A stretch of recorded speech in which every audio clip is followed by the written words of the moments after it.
In 1998, a private jet landed on a tiny Caribbean island.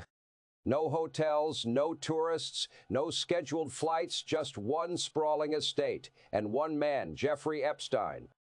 Before this, Epstein was just a former high school teacher with no real credentials. Somehow, he talked his way into Wall Street. He gained the trust of billionaires, and for years, he stayed under the radar. After 2000, everything changed.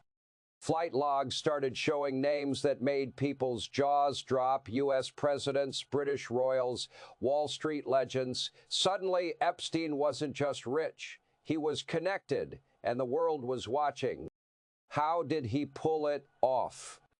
In elite circles, finance, politics, royalty money isn't the secret. Power isn't either.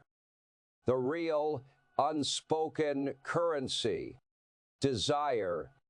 When someone at the top wants something they can't be seen wanting, something that must leave zero trace, who do they turn to? Epstein saw that gap. He built a system designed for total secrecy. That same year, he spent roughly $8 million on Little St. James, a private island in the U.S. Virgin Islands. The press later called it Lolita Island. Why? Because it was remote, 1,100 miles from the mainland U.S., far enough to be out of sight, out of mind. The only way in: private plane or private boat, no hotel check-ins, no credit card receipts, no random witnesses. What happened there stayed there, off the grid, off the record. Meanwhile, in Palm Beach, Florida, Epstein built another piece of the puzzle: a tightly controlled referral network. It drew in hedge fund managers, real estate tycoons, retired politicians, heirs to old money fortunes. Through trusted contacts, underage girls were quietly brought into ultra-private settings.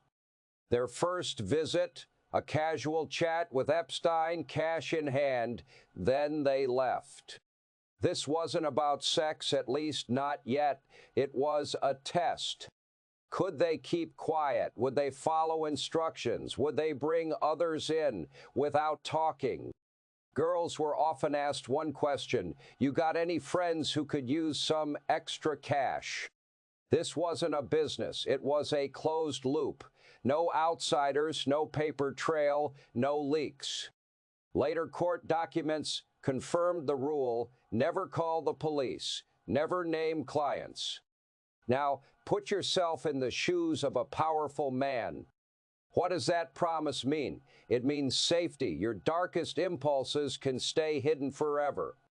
While building this fortress of silence, Epstein polished his public image. He funded science labs, donated to Ivy League schools, hosted charity galas. In high society, philanthropy isn't just generosity. It's your ticket in. It makes you look respectable, trustworthy. Good. By the late 2000s, Epstein was everywhere: Davos, elite dinners, research institutes. Behind the scenes, he went further. He bought a Boeing 727 and turned it into his personal shuttle. People called it the Lolita Express. Guests flew into St. Thomas, then hopped on helicopters or yachts to reach the island. Court-released flight logs show Bill Clinton took at least 26 trips. Prince Andrew flew multiple times. Dozens of financiers, senators, tech moguls, even foreign leaders also came. Some flights had no security detail at all. Secrecy mattered more than safety. Epstein's web now stretched across governments, banks, palaces, and boardrooms. He wasn't just a fixer. He had become the invisible hub connecting the most powerful people on the planet. How much money did he make? Nobody knows. No public investments, no clear income stream. Yet he owned a Manhattan mansion, a private island, and a fleet of planes.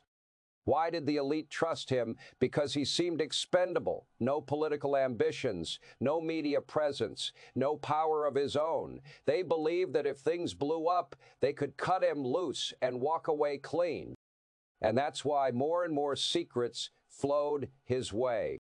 When investigators finally opened his records, flight logs, emails, court depositions, they uncovered something chilling. Epstein's network touched nearly every corner of global power. Names included Donald Trump, Bill Clinton, Prince Andrew, Ehud Barak, Larry Summers, Peter Mandelson, CEOs, diplomats, Nobel laureates. All have denied wrongdoing, but the pattern was unmistakable. At his peak, Epstein believed he was untouchable, shielded by those whose secrets he held. But here's the fatal flaw. When secrets from rival nations, opposing parties, and competing power centers all funnel into one man, is he really safe? When you know too much that was never meant for you, does the system protect you, or does it erase you? That's not conspiracy. That's how the world really works. See you next time.